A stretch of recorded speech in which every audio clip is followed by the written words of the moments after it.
Hi friends, ఈరోజు వీడియోలో tomato కొత్తిమీర పచ్చడి ఎలా చేయాలో చూపిస్తాను. ఈ స్టైల్లో చేస్తే చాలా బాగుంటుంది.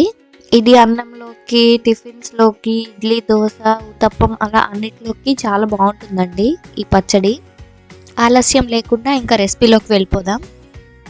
దీనికోసం ఒక 3 నుంచి 4 ఫ్రెష్ కొత్తిమీర కట్టలు, అలాగే 4 నుంచి 5 టమాటోలు, మెంతులు, చింతపండు, ధనియాలు, మినప్పప్పు, అలాగే ఇంగువ, కొంచెం జీలకర్ర, 7 నుంచి 8 పచ్చిమిరపకాయలు కావాలి. కారం ఎక్కువగా తినాలనుకునే వాళ్ళు ఒక 2 పచ్చిమిరపకాయలు ఎక్స్ట్రా వేసుకోవచ్చండి. ఇప్పుడు టొమాటోల్ని, కొత్తిమీరని, అలాగే పచ్చిమిరపకాయలని నీట్గా కడిగి కట్ చేసి పెట్టుకోవాలి. ఇప్పుడు స్టవ్ మీద కడాయి పెట్టుకొని అందులోకి 2 నుంచి 3 టేబుల్ స్పూన్ల ఆయిల్ని వేసుకోవాలి. దీనికోసం కొంచెం ఆయిల్ ఎక్కువ వేసుకుంటేనే టేస్ట్ బాగుంటుందండి, ఎందుకంటే ఇందులోనే మనం కొత్తిమీర, టమాటాని ఉడికించుకోవాలి కదా.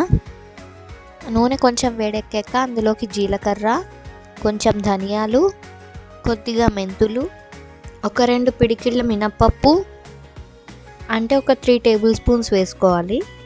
మినప్పప్పు కొంచెం ఎక్కువ వేసుకుంటేనే టేస్ట్ బాగుంటుందండి. ఈ పోపు దినుసుల్ని బాగా వేయించుకోవాలి. లో ఫ్లేమ్లోనే ఉంచుకుంటూ వేయించుకోవాలండి, లేకపోతే మాడిపోతాయి.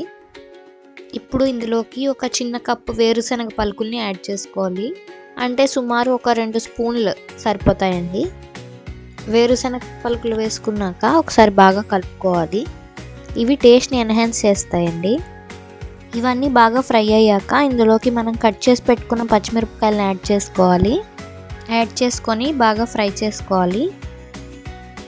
పచ్చిమిరపకాయలు వేగిపోయాక అందులోకి మనం కట్ చేసి పెట్టుకున్న టమాటో ముక్కల్ని యాడ్ చేసుకోవాలండి. యాడ్ చేసుకొని ఒకసారి బాగా కలుపుకోవాలి.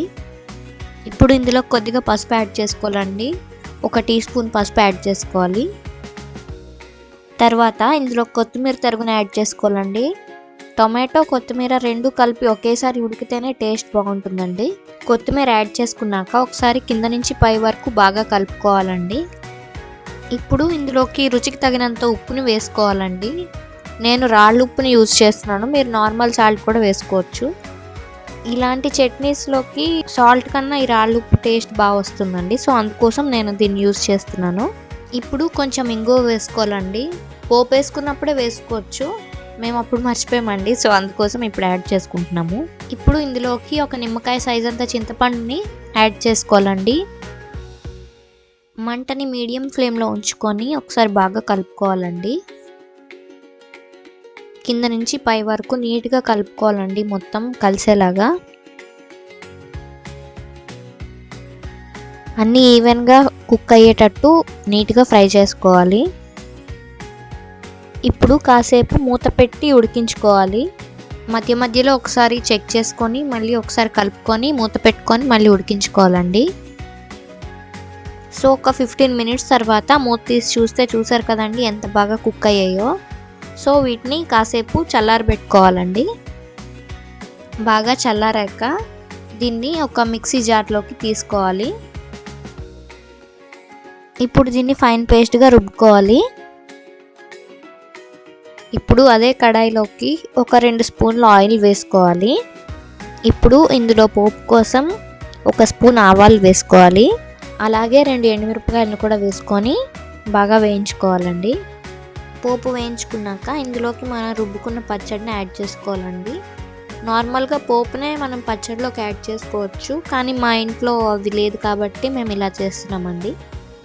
వేరే ఇంకేం పోపు దినుసులు ఇందులోకి యాడ్ చేసుకోకర్లేదండి, ఎందుకంటే మనం ముందుగానే ఫ్రై చేసి అదే పేస్ట్ చేసుకున్నాం కాబట్టి మనం వేరే పోపు దినుసులు ఏమి యాడ్ చేసుకోకర్లేదు.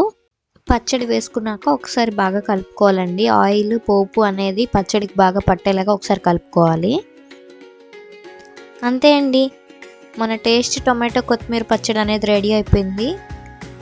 ఇది ఒక్కసారి మీ ఇంట్లోని నేను చెప్పిన విధంగా చేసుకోండి, మళ్ళీ మళ్ళీ చేసుకొని తింటారు, అంత బాగుంటుంది.